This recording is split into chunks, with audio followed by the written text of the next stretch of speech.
Hello dear student, आप सभी का एक बार फिर स्वागत करते हैं अपने यूट्यूब चैनल पे। तो आज के इस वीडियो में हम लोग क्लास 10th मैथ का जो अनसॉल्व नंबर 4 चल रहा है, इसका प्रश्न नंबर हम लोग 22 से स्टार्ट करेंगे। इसके पीछे मैंने आपको 21 तक प्रश्नों को करा दिया है। यदि अभी तक आपने उन वीडियो को नहीं देखा है तो चैनल में प्लेलिस्ट बना हुआ है, जाकर जरूर देख लीजिए, क्योंकि ये 2024 का सेट नंबर 4 चल रहा है। इससे पीछे मैंने आपको सेट 1, सेट 2 और सेट 3 को पूरी तरह से कंप्लीट करा दिया है। यदि आप चाहते हैं कि आपका मैथ में 90 प्लस स्कोर हो तो आप 2024 के सातों सेट को लगा लीजिए। कितने सेट बनते हैं? 7 सेट बनते हैं। सातों सेट को लगा लीजिए, इससे एक प्रश्न बाहर नहीं जाएगा। ठीक है, हम सभी प्रश्नों को एकदम कंसेप्ट वाइज करेंगे ताकि आपको कोई भी दिक्कत न हो। ठीक है, चलिए वीडियो को स्टार्ट करते हैं और आपको हम सभी प्रश्नों को कराते हैं। 22 नंबर प्रश्न कर रहा है कि किन्हीं 5 भागों को हल करना है। इसमें आपको 6 प्रश्न दिया है, 5 को हल करना है, 6 को 6 नहीं करना है। एग्जाम में आपको 6 को 6 नहीं करना है। ये नहीं कि सर हमको आ रहा है तो हम 6 को 6 कर दिए तो मुझे ज़्यादा नंबर मिलेगा, ऐसी बात नहीं है। आपका टाइम नुकसान होगा और आपको 5 ही सवाल का आंसर मिलेगा। ठीक है, तो चलिए इसमें 5 जो इम्पोर्टेंट होगा उसी कराऊंगा, एक को छोड़ दूंगा जो आपके लिए इम्पोर्टेंट नहीं होगा। ठीक है, चलिए करागा कि द्विघात बहुपद इतना के शून्य ज्ञात कीजिए और शून्य को तथा गुणांकों के बीच संबंध सत्यता की जांच कीजिए। मोस्ट इंपोर्टेंट क्वेश्चन है ये पिछले सेट में भी आया था और इस सेट में भी आ गया। ठीक है, तो इसको मैं कराता हूँ और आपको हम बताता हूँ। ठीक है, यहाँ पे देखिए यहाँ कह रहा है कि बाप का बहुपद क्या दिया है, 3x² माइनस x माइनस 4। इसे क्या ज्ञात करना है आपको? पहले इसका शून्य ज्ञात करना है। ठीक है, तो अगर इसका शून्य का आप ज्ञात करना चाहते हैं, अगर इसका आप शून्य ज्ञात करना चाहते हैं तो इसको किसके बराबर रख दीजिए? 0 का बराबर रख दीजिए। किसके बराबर रख दीजिए? 0 के बराबर रख दीजिए। ठीक है, किसके बराबर रखिएगा? 0 बराबर। ठीक है, तो इसको आप 0 बराबर रख दीजिए। ठीक, अब क्या कीजिए, आप इसको बहुपद सॉरी आप गुणनखंड विधि द्वारा सॉल्व करना आता होगा। क्या करते हैं, इसका गुणा इससे कराते हैं तो 4 3 12। जो अंतिम वाला पद होता है उससे गुणा किससे कराते हैं? 3 से। तो 3 चौके कितना हो गया? 12 हो गया ना? 12। ठीक, 12 हो गया। अब 12 को ऐसे 2 भागों में तोड़ते हैं, 12 को ऐसे 2 भागों में तोड़ते हैं जिनका गुणा करने पर क्या मिले? 12 मिले। और यहाँ पर घटाना चाहिए ना, तो घटा कर 1x मिले। x मतलब 1x है, तो बताइए ये हो जाएगा 4 और 3, 4 3 12 और 4 में से 3 जाए, 4 में से 3 जाए x, 1x बचेगा। लेकिन हमको माइनस चाहिए ना, तो 3 में से 4 घटा दीजिएगा। ठीक है, ठीक, तो लिखते करिए, ध्यान समझिएगा। पहला पद को सेम टू सेम लिख दीजिए, इसको लिखिएगा 3x। ठीक, और प्लस के माइनस का 4x और प्लस का 3x। ठीक, माइनस का 4 इक्वल टू 0। देखिएगा 4 में से 3 जाए, माइनस का 4 है तो माइनस का 1x हो जाएगा ना, और ये वाला सेम टू सेम उतार दिया। देखिए इन दोनों में कॉमन क्या है? इन दोनों में कॉमन देखिए और इन दोनों में कॉमन देखिए। इन दोनों में कॉमन है x, तो x को बाहर लीजिए, यहाँ बचेगा x माइनस 4। ठीक, और यहाँ क्या कॉमन है? यहाँ पर माइनस कॉमन लीजिए। आप क्या कॉमन लीजिए? माइनस, सॉरी प्लस कॉमन लीजिए। ठीक है ना, प्लस यहाँ से कॉमन लीजिए, तो यहाँ क्या बचेगा? यहाँ पर क्या बचेगा? यहाँ पर कुछ कॉमन नहीं है, तो यहाँ पर बचेगा आपको कितना? यहाँ पर 3 हो जाएगा। ठीक है, यहाँ पर क्या बचेगा? 1 कॉमन लीजिए, कुछ नहीं कॉमन, तो 1 कॉमन होता है, तो 3x माइनस 4 इक्वल टू 0। ठीक है, अब देखिए ये दोनों सेम हो गए, तो इसको एक बार लिख लीजिए आप लोग, और जो कॉमन है उसको एक बार लिख लीजिए। x प्लस 1 कॉमन लिए, उसको लिख लीजिए इक्वल टू 0 बार रख दीजिए। अब इसको एक बार 0 बार रखिए, एक बार इसको 0 बराबर रखिए, तो 3x माइनस 4 इक्वल टू 0 और x प्लस 1 बराबर 0। इसका यहाँ x का मान निकाल लेते हो जाएगा 4/3, और यहाँ से x का मान हो जाएगा माइनस के 1। ठीक, ये आपके 2 शून्य खा गए। क्या किया, ध्यान समझिएगा। ये आपका बहुपद दिया था, इसको अपने 0 बार रख दिया। ठीक, शून्य को निकालना था, x का मान निकालना था। शून्य का मतलब होता है कि x का मान। ठीक है, तो हमने गुणनखंड विधि से सॉल्व किया, इसको गुणनखंड विधि से सॉल्व किया, x का मान 1 आ गया और x का मान माइनस 1 आ गया। ठीक ना, मतलब x का मान 4/3 और x का मान माइनस 1 आ गया। ठीक, अब आपको आ रहा है कि सत्यता क्या करना है? जाँच करना है। किसकी जाँच करनी है?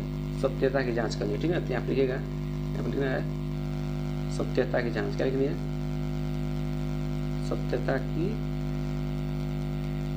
जाँच। ठीक, सत्यता की जाँच आपको लिखनी है। ठीक है, देखिए यहाँ पर सत्यता की जाँच होती है, क्या होती है? ध्यान समझिए। सत्यता की जो जाँच होती है बाबू, वो कह रहा है कि शून्य को तथा गुणांक को बीच। ठीक है ना, तो क्या होता है, पहला होता है alpha plus beta. Alpha plus beta मतलब शून्यकों का योगफल। शून्यकों का योगफल का सूत्र क्या होता है, माइनस बी बाई ए। ठीक, और माइनस बी बाई ए कहाँ मिलेगा, आपका ये जो बहुपद दिया है इसमें इसको तुलना करेंगे A X square plus B X plus C, इसे तुलना करिए। तो यहाँ से ए का मान क्या निकलेगा 3, बी का मान क्या निकलेगा, एक्स का गुणांक क्या है, एक्स का गुणांक क्या है 1 है, तो माइनस 1 मिलेगा। तो यहाँ पर रखिए अल्फा का मान क्या है 4/3। इसमें किसी को अल्फा किसी को बीटा मान सकते हैं। ठीक है, तो ये होगा 4/3 प्लस यहाँ पर ऑलरेडी माइनस है तो माइनस 1 हो जाएगा। इसको नीचे हर में लगा सकते हैं। बी का मान क्या से निकला है, यहाँ पर लिख लीजिए एक्स ए का मान निकला आपका 3, बी का मान -1 और सी का मान -4। ठीक, कहाँ से निकला है, इससे तुलना किए तो निकला है। ठीक है, और माइनस का माइनस, बी का मान क्या है -1, ठीक, और ए का मान क्या है 3। अब इसको हल कीजिए, 4 - 3/3 ये जगह प्लस का 1/3, और इसको जो घटाएंगे तो 1/3 और भी आ गया 1/3।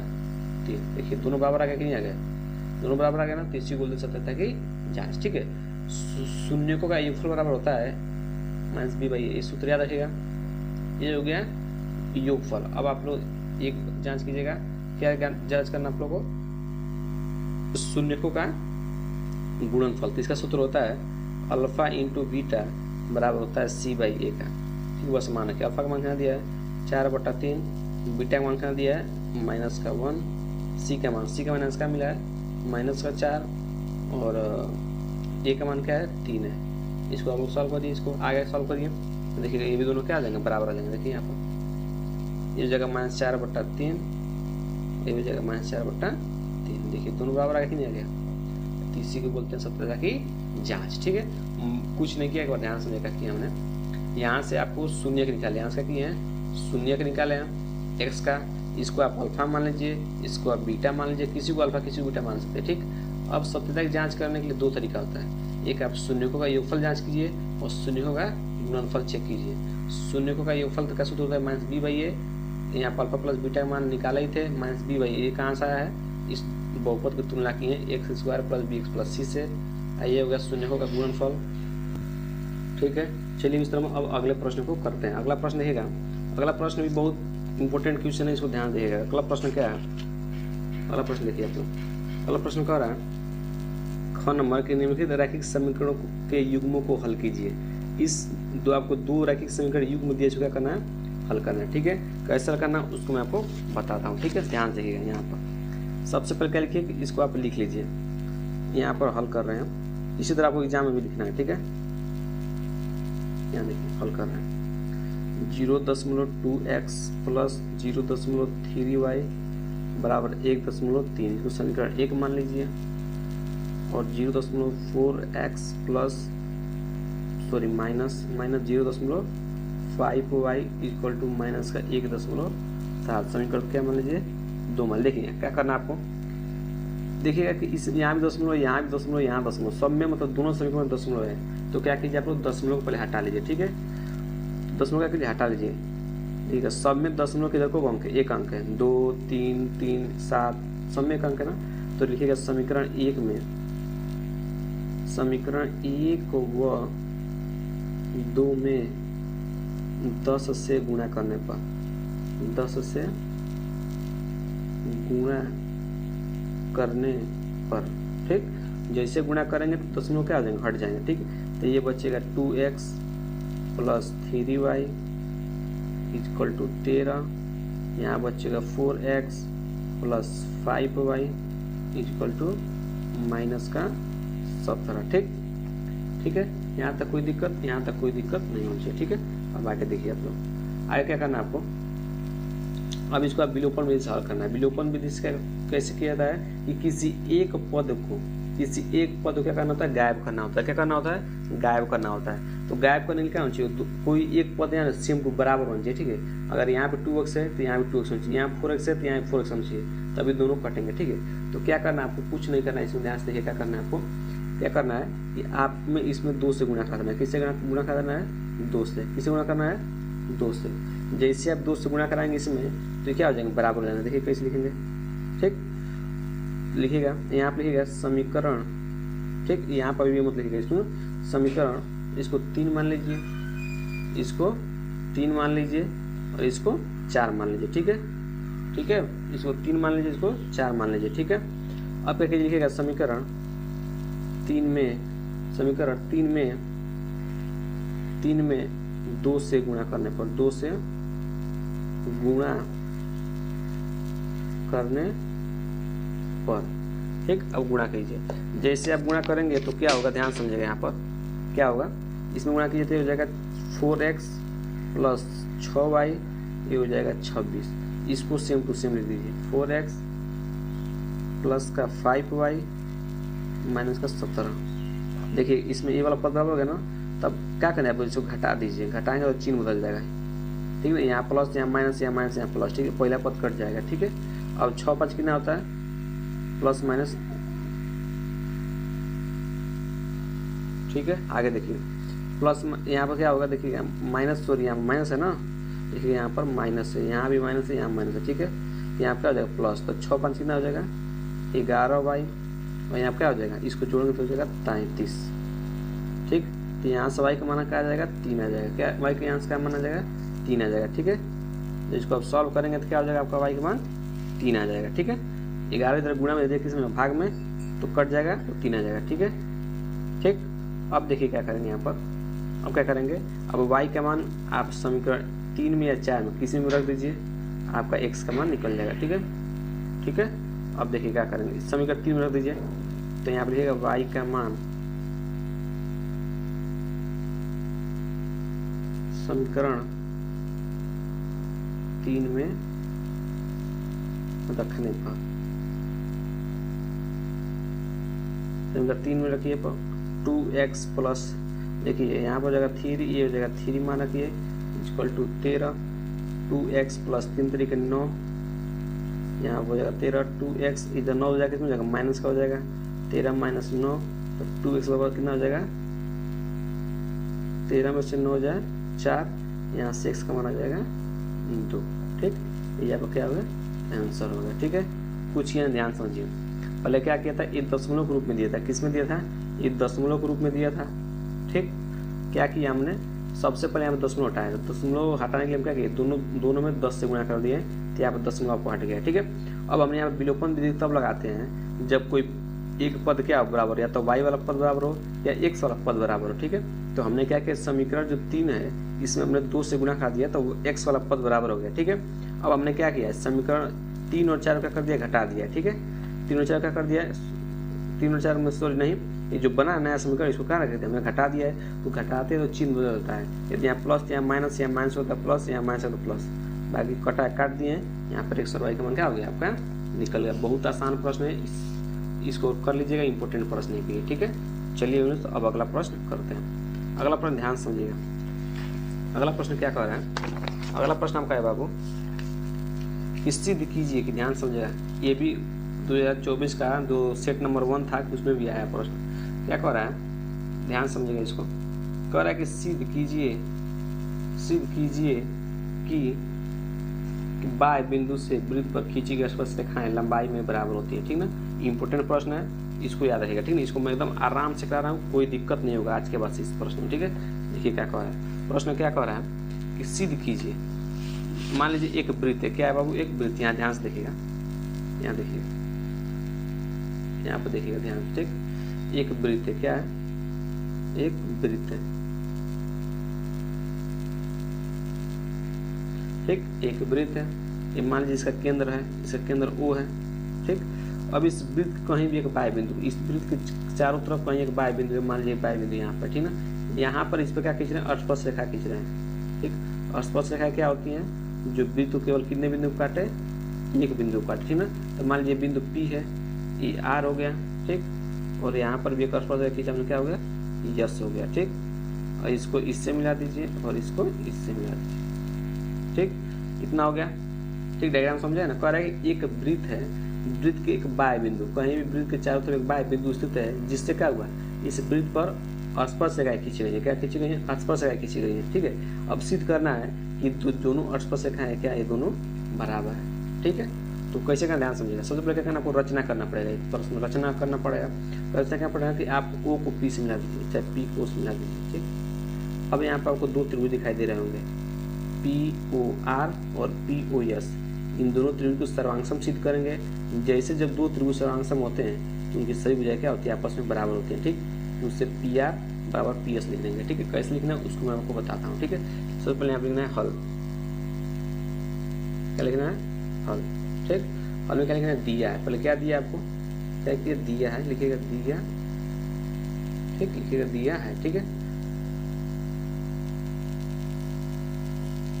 देखिए क्या दिया है आपको, दिया क्या है कि ओ केंद्र वाला वृत्त है, क्या है यहाँ पे लिखिएगा, ओ केंद्र वाला एक वृत्त है जिसमें पी आर व पी एस वृत्त की स्पर्श रेखाएं हैं, ठीक। इतना दिया है। सिद्ध करना है, सिद्ध क्या करना है, एग्जाम में ऐसा ही लिखना है आपको, सिद्ध करना है।